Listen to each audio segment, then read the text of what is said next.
Welcome to the Imagine in America podcast. I am Vita Jamu, Chief Engagement Officer at the National Civil Rights Museum. Today we are joined by two individuals whose experience as federal judges brings context to the history and ongoing role of the courts in safeguarding civil rights, protecting constitutional freedoms, and preserving the rule of law. Judge Bernice B. broke multiple historic barriers as an African American woman jurist, first in the Tennessee State Court, the Federal Bankruptcy Court, the Federal District Court, and the United States Court of Appeals for the Sixth Circuit. Judge Jeremy D. Fogel served as a district judge in the Northern District of California and later as director of the Federal Judicial Center. Welcome to Imagine in America podcast. Thank you for being here. Thank you. Thank you. To start us off, your careers span decades, during which the role of the federal courts has continued to evolve. How has your time on the bench shaped your understanding of the judiciary responsibility to protect constitutional rights and civil rights? Well, good morning, Vita, and thank you so very much. I had the great fortune of serving as a judge for some 40 years, probably longer than you've been alive. But in terms of shaping my views and the obligations of a judge to do justice in courts of America, there are a couple of things that I think about. One, a judge has an obligation to be knowledgeable and learned in the law. A judge has an obligation to apply the law fairly, without impartiality, without favor, or without fear. And a judge has an opportunity, in addition to an obligation, to make certain that those coming before the courts are treated fairly under the law. When we look at our U.S. Constitution in the preamble, one of the first obligations under the Constitution is to do justice. And that justice is done through judges who, without fear or favor, apply the law to the facts of the case. But more than that, they ensure that the person standing before the court feels that justice has been done. That is part of our obligation. And we like to call that procedural fairness. But over my life, I recognize that without the courts, I wouldn't be here. Because you see, when I was growing up, the Brown case was decided when I was just 3 years old. And yet, even though that was the law of the land, when I began school as a 6-year-old next door in Olive Branch, Mississippi, all of the vestiges of segregation were still there. I began school in 1957 in a 2-room cinder block school with no running water, no indoor toilets, no cafeteria, 2 classrooms, grades 1 and 2 in one room, grade 3 in room 2. No central heat, no air. Because there was no running water, the boys in the elementary school had to take those 10-gallon milk cans that you probably have never seen and take those up to the church, the black church across the cemetery, to get water for the little kids to have something to drink. And I'll finish this up quickly, but I mentioned grades 1 through 3. The black students from grades 4 through 8 in our community went to a single-room black church. And the classrooms were literally pews pulled together. These 3 pews might be grade 4, these grade 5, and so on and so on and so on. And one teacher, a Miss Goff, taught all of those children. Imagine one teacher responsible for educating children of different ages and grades. And so I say the vestiges were still there. It was judges who had the courage under tremendous assault to demand that states, governors, and school boards actually obey the law. And I know we'll talk about some parallels to that now. So I understand that I am a beneficiary. I am an heir of the courage of those judges who sat during that time, and against threats and against attacks, they still handed down the law and ensured that it was enforced. Mm-hmm. That gives me courage today that I have an obligation to do the same in difficult situations and to do justice without fear or favor. Wonderful. Well, I want to say, first of all, what a privilege it is to be here. Judge Donald and I were just recalling, we've known each other a very long time, and one of the things that I learned from her was that you can't really talk about this stuff abstractly. It really is about stories. It's about personal experience, just like the one she described. We were at a program together some years ago at the National Constitution Center, and we were talking about the Reconstruction Amendments. And Judge Donald said, you know, the white people in the room went to segregated schools too. You know, and I think, you know, you never really thought about it that way, that you were deprived of the opportunity to be with a diverse group of people and to really learn more about our country and who makes it up and who's part of it. One of the great good fortunes in my life was when I was in middle school, being at a very diverse school, and the opportunities to interact with people from really different backgrounds was, I mean, it's changed my life, and it's stuck with me ever since. That wouldn't have happened without the courts. It just wouldn't have happened without judges doing exactly what Judge Donald described, and they did that with tremendous risk. And we'll talk about this in our program later on about the kinds of risks that they took and the kinds of attacks they were subjected to. So I think that's one really important dimension. The other thing I really think about is this experience of procedural fairness. The law is kind of a mystery to people. They don't really understand necessarily how it works and how it affects them. And one of the things that can change that is when judges treat people well, when judges see them and hear them and listen to them. And in order to do that, you have to have some sense of who they are and where they're coming from and what their expectations are. So I think that's a way that judging has changed. It isn't just, you know, people sending down lightning bolts from on high. It's like people really being tuned into the people who are appearing before them and what their life experience is. So I'm a big fan of storytelling, and I think that's a big part of what our task is today. Yes. Peter, would you afford me 30 seconds? Because he just reminded me of something. Yeah. When I went on the bench, one of the personal rules that I implemented is that lawyers and other people in the court had to use courtesy titles for people who are appearing in the court. They couldn't just say Jeremy Jones. They had to say Mr. Jones, unless it was a very young child. And the reason I did that is because so that people would not have to come in and fight for basic respect.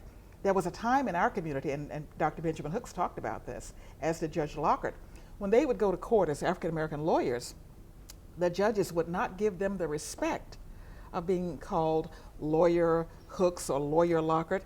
They would call them by their first names and call their white counterparts Counselor or Mr. Such and Such. And so I thought, you can undermine people's power just by the way you address them.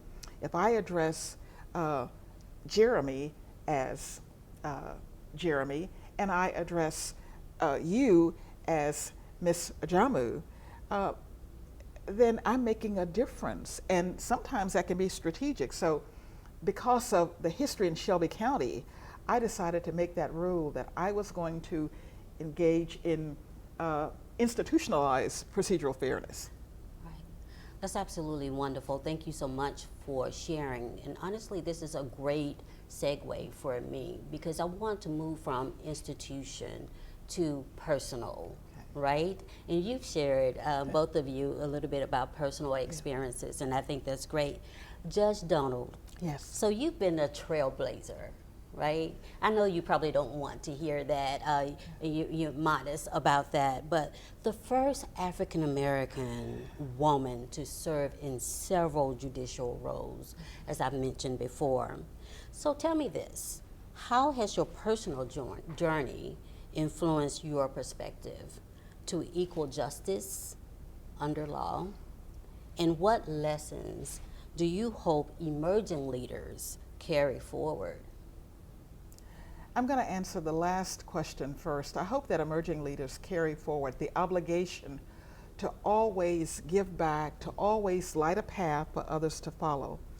In terms of my own journey, what got me into law school was being a volunteer at juvenile court many years ago, and being in the courtroom when a young child was before the judge. He was there for, I think, something like truancy. And the judge gave him a lecture. And then the judge said, okay, I'm going to let you go home this time, but if you come back, I'm going to send you to Tall Trees. And the child was relieved and I think happy with the thought that he was going to be able to go home. And then a very elderly man stood. He was stooped. He had on work clothing. He was gripping a hat. He was dripping with respect for the court. And he said, Judge, Your Honor, I can't take care of him. And the judge said, who are you? The man said, I'm his grandfather, and I can't take care of him. So the judge said, are you saying he can't go home with you? The man said, no, because I can't take care of him. And all of this is happening in the face of this child. And at that moment, the child's, these giant alligator tears just started streaming down his face. And I'm sitting there because I'm a volunteer. And I cannot imagine the pain and the anguish this child is feeling, knowing that he's going to now have to go to Tall Trees, because the judge said, I'm going to have to send you to Tall Trees because you have no home to go to. And I thought, well, wasn't there a better way to handle this? Couldn't we have, they rather have adjourned to some room, couldn't they have taken the child out? Because those words, that sense of abandonment, that will probably stay with that child, who probably now is in his 60s, for a lifetime. So that is what got me into law school. And a similar thing happened that caused me to become a judge. And it goes back to the procedural fairness Judge Fogel talked about. I was a public defender representing people who otherwise didn't have resources to hire their own counsel. I was in court one morning, and it wasn't my client, but I was waiting in line to talk to the prosecutor. There was a young woman about 4 feet tall standing before the court, and she was very pregnant. She was poor, so she wanted to have an attorney appointed. And the judge, in determining whether or not one can get appointed counsel, has to go through a colloquy to determine whether the person really is in need. Those resources are limited. So she starts off asking the woman a number of questions that are appropriate. But then she says to the woman, how many children do you have? The woman answered. She then said, are you having more children so you can get a bigger welfare check? Wow. It went on. She said, I see you're pregnant now. Do any of these children have the same father? Now, we're not in dependency court. We're in criminal court with a misdemeanor criminal offense. And I thought at that moment, the law doesn't require that we surrender our dignity at the altar in order to get justice. That is something that the law requires. And I thought, if people can't expect to get justice in court or in church, synagogue, or temple, where else can they expect to get that? And I made a decision that moment that I could do better. And I decided to run for judge. And I made a commitment publicly, even to media, that I would always treat everyone with dignity and respect. And I tried to honor that throughout my judicial career. Because sometimes it's not so much the outcome, as I think Judge Fogel already said, it's that people leave feeling that they were heard, that we listened, and that we respected their humanity. And that is that's such an important component of justice. You know, those were such unfortunate situations, but I am grateful that you were there to witness those. so that you did become a judge, so that you could make a difference. Thank you. And then you could help people to leave with dignity and respect. Thank you for that. Judge Fogel, after the bench, you served as director of the Federal Judicial Center, as I mentioned earlier, focusing on judicial education. So if you could tell us, what do you see as the biggest challenges and opportunities in helping judges deepen their understanding of constitutional principles today? Well, thank you. And I want to say that experience was a tremendous professional experience, because I got to travel all over the country and see judges from all over the place, different regions, different cultures. I think, judges do pretty well at understanding the intellectual part. They can read documents, they can apply legal principles. Where they have more of a challenge is what we were just talking about, what Judge Donald was just talking about, and I talked about earlier about procedural fairness. It's like being present for people in the courtroom and conveying that sense of respect and dignity. And it's interesting, I had the same experience as a young lawyer, seeing judges mistreat my clients. And I literally had the same thought: I can do better. It was one of the reasons that I was motivated to become a judge. But I think one of the things that was clear to me when I was thinking about judicial education was, how do you convey to judges the importance of developing those people skills that, really it is emotional intelligence. It's just being aware of what's going on with the people in front of you. And then in addition to that, that's something we've worked together on, is like, how do you deal with the things that people don't know? The implicit biases people have, the assumptions they make about people that aren't actually correct, but come across to people as being insensitive. And how do you teach people about that without making them defensive, without getting them up in arms and saying, "How dare you accuse me of being biased?" So you have to think about how you talk to people about the limitations of our life experience and how you can think around those. And that was a major part, actually, of what I tried to do with the FJC. And it was the challenge always was, how do you do that without creating controversy, right? How do you do it so that people are actually open to what you're telling them? And I think everyone can relate to the idea, well, none of us knows everything. We may have really great intellectual reasoning skills, but we have the lives that we had, and we may not have had experiences that inform us. And that goes back to something I said a while ago, that my experience, it was life-changing in the sense that I had no idea of some of the things that people that I met later in my life went through. I had no idea what their daily life was like. And then I visited their homes and I saw what their homes were like. And I remember being with somebody once when there was a police interaction, and just seeing the way the police treated him. Just when I was a young lawyer representing people who were being evicted because they couldn't pay rent, and they had to be evicted. The law required it, but they didn't know what hit them. They just couldn't believe that they and their families were being evicted because of that.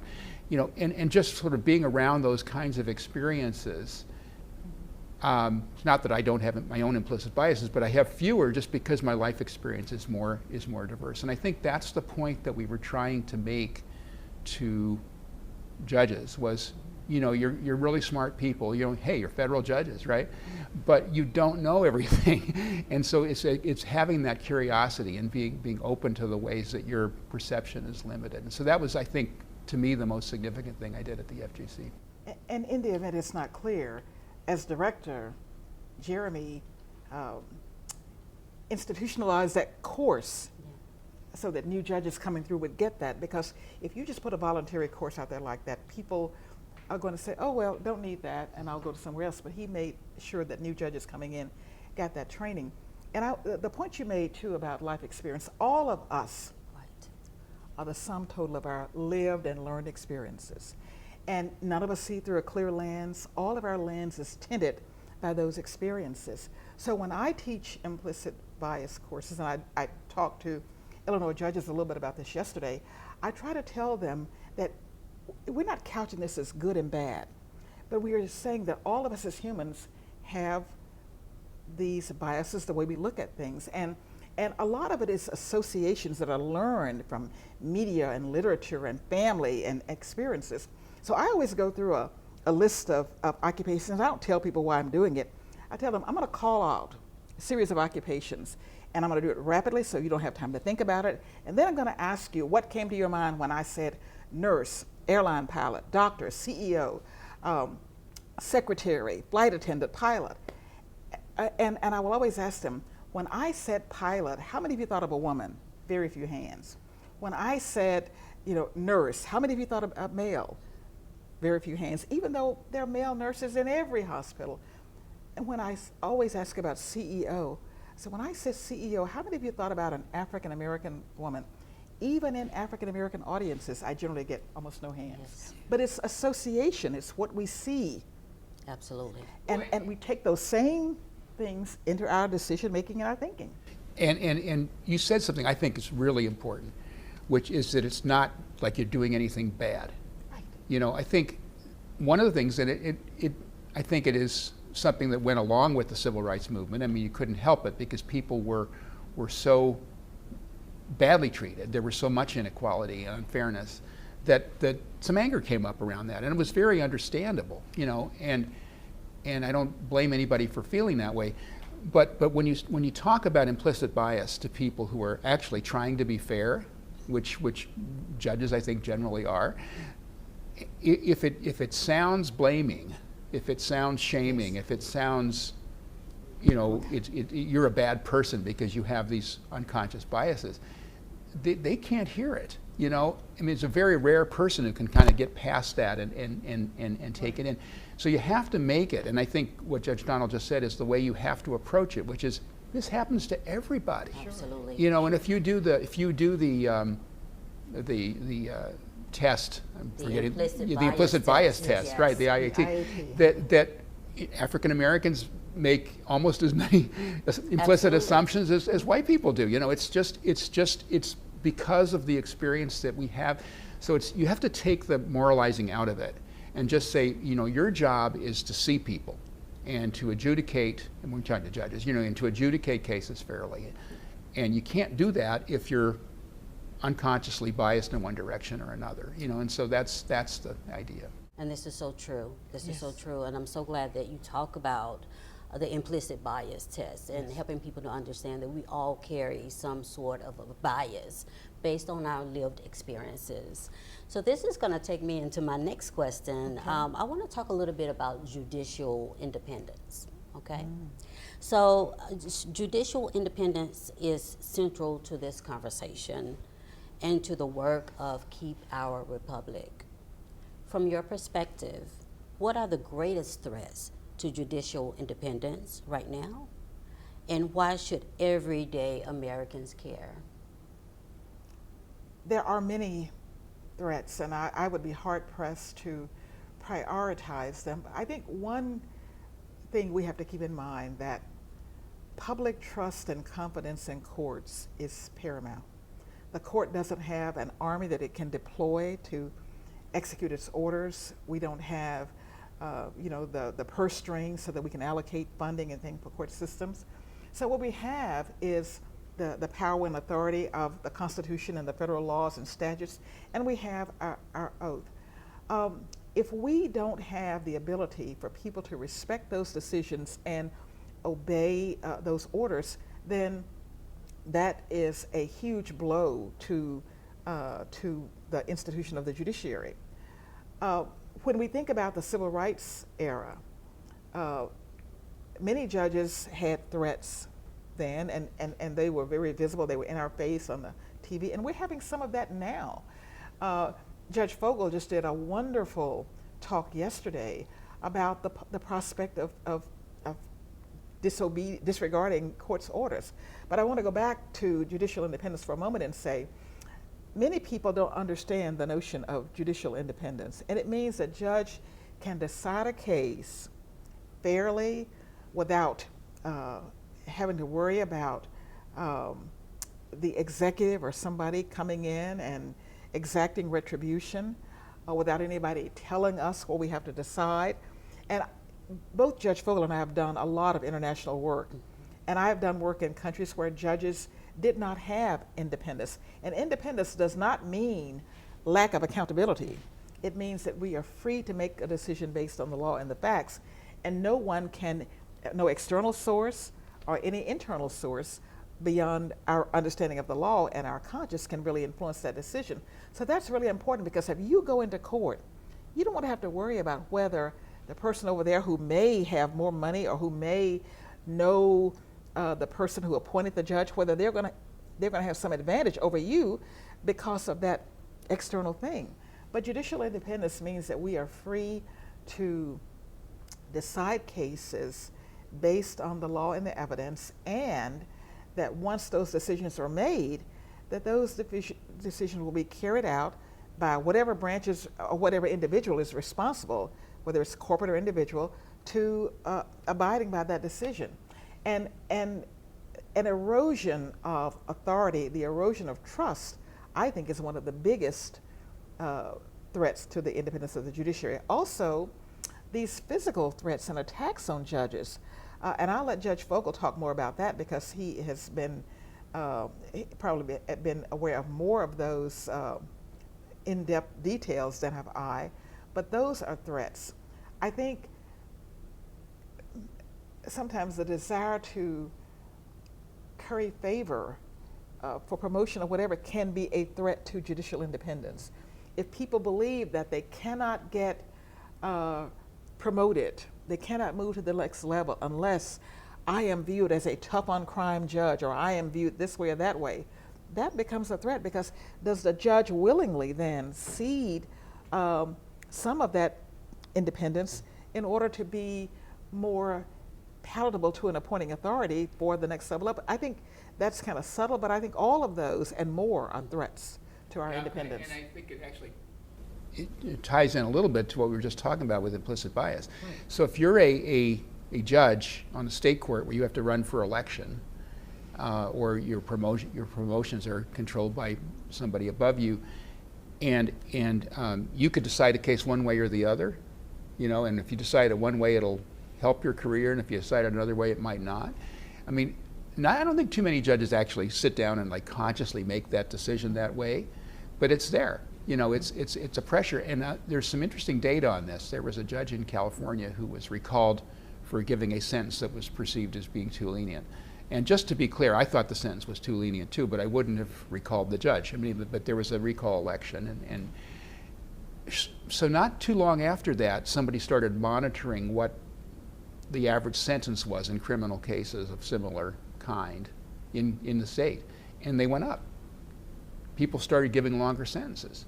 And you can say, well, that's reacting to public opinion, but whatever it is, there was an effect, and it was measurable, that people were afraid that there would be retribution if they did something that was called out like that. On the physical attacks, this is a real problem. I mean, when I was serving on the district court, I had a couple of very controversial cases, and I would get some hate mail once in a while. You might get a couple hundred letters if it was a very, very high-profile case.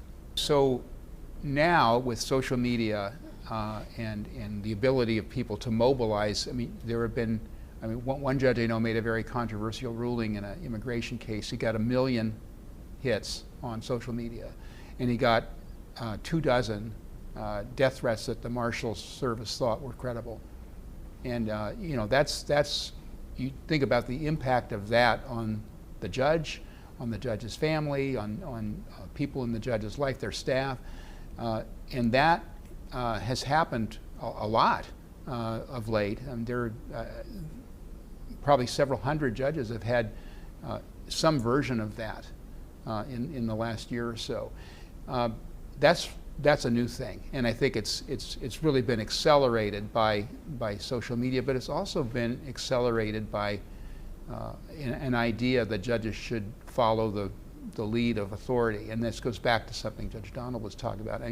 I worked quite a bit in one of the former Soviet republics in Uzbekistan, and the judges just assumed that they were supposed to do what the government told them to do. And they couldn't even imagine a world in which that wasn't true. So I think, we're so lucky, we're so fortunate to have a tradition of judicial independence, but I think it's under assault now. Yes, thank you so much for your transparency and even sharing your experiences, right? That's really great. So I would like to take a step back. If we could just take a step back and look at the major civil rights milestones from Brown v. Board, which you mentioned earlier, Judge Donald, to voting rights and criminal justice reform, how would you assess the federal court's role in advancing equity? That's one question. The second part of this question is, what lessons from history feels most relevant today? I think the federal courts have played a key role in protecting rights. I believe, though, that we have miscalculated the permanency of some of those rights. And, the court, while we have independence, we are tethered to the laws passed by Congress and the precedents from the Supreme Court.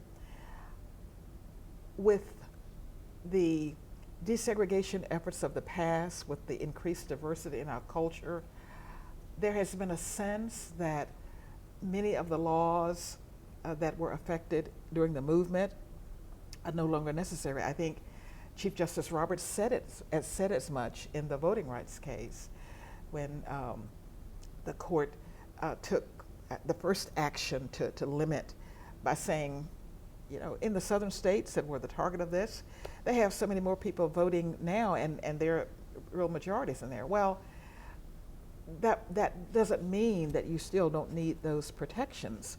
But as Congress passes laws based on somebody's view of what has transpired or how far we've come, there can be a weakening.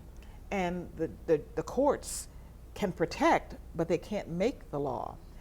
So I believe that there has been some moving away from protection afforded by Congress, as we can see with the changes to the Voting Rights Act. I believe that employment laws that try to protect discrimination in the workplace, I believe those have been substantially weakened over time. And other areas of the law, whether it's the law relating to child welfare and other things. I know that's generally a state problem, but there are parts of it that can be impacted by the federal courts. So as we have become a very pluralistic society, the court has equated that pluralism with equality of opportunity. But I think we still have a real role to build communities of equity and opportunity. And that needs the protection of laws and the courage of judges. Dr. King said that the arc of the moral universe is long, but it bends toward justice. I say that it doesn't bend of its own volition, nor does it bend of any gravitational force. It bends because men and women, boys and girls of courage, of vision and commitment put their hands firmly to the arc, and they push and they pull the arc in the direction of justice. And the whole civil rights movement was about that dynamic of pushing and pulling and refusing to have a nation honor the promises of its foundational documents. I really agree with what Judge Donald just said. I think there were some wonderful assertions of justice, in the civil rights movement. I think that because of the successes that it had, that there's been some backsliding. And I think you see it in some of the, Shelby County was the source of one of the ones that has always concerned me the most with voting rights. And, I don't know what you do about that other than people have to learn where we have fallen short, what remains to be done. It's harder, and I'm speaking as a white person, it's harder to see what's left if it hasn't happened to you. or and unless you know people well to whom it's happened. And one of the things that has helped me throughout my life is being reminded, well, you missed something here. I know this didn't happen to you, but it happened to me. And I think there's that sense of there's a case I talk about all the time when I'm teaching this stuff, and it was a Supreme Court case, probably, I don't know, but maybe 10 years ago now, involving voting rights. It was from Ohio, and it had to do with a situation where if you didn't return a postcard within a certain amount of time saying that you wanted to stay registered as a voter, you were taken off the voter registration rolls. And the question was whether that law in the state of Ohio diminished the right to vote, whether there was a constitutional problem with the law. And the Supreme Court said that it didn't. It was a split decision. I think it was 6-3. And there was a really interesting dissent by Justice Sotomayor, and she said, I lived in a housing project. I did not get the mail. Getting the mail was a random proposition where I live. And so expecting me to get a postcard and return the postcard, you're darn right that's a burden on my right to vote. But it was, her life experience was so different, and the assumption of the majority of the court was, well, that's not a big deal. You get the postcard and you send it back. And so I'm not morally faulting anybody. What I'm saying is that life experience made the difference. And I think that's where a lot of our work still to be done is. I think some of the backsliding has occurred because we still don't really know people who are different from us, even though the society has become much more diverse and pluralistic. And I think that's all good. We haven't, to a large extent, built the relationships where we really get each other, where we really get each other's life experience. And I think that's work that's still to be done. 15 seconds. Okay. Because this doesn't get to the federal courts, but I think all along the spectrum, these laws impacting. I was thinking about reading Michael Orr's book, I Beat the Odds, and he talked about how frequently they had to move, and sometimes they were homeless and living out of cars. So certainly they're not going to get mail, but the eviction story that you talked about earlier, those kind of things, laws that say that if you are a convicted felon, you cannot live in the house if your family is in a housing project. What sense does that make? But there are all of these laws that really penalize poverty, and it impacts a range of things, such as participation in the exercise of the franchise if you change things that people don't know. So I think we have to be very vigilant, and while judges need judicial independence, we need accountability from every branch of our government. Right. And we need to recognize that people are at different stages and going through experiences, but those things shape a lot of different things. Finally then, for the listeners who want to stay engaged, what practical steps can people take to support judiciary that is fair, independent, and accessible for all? I think this is the question of the moment. How do you effectively talk to people about judicial independence?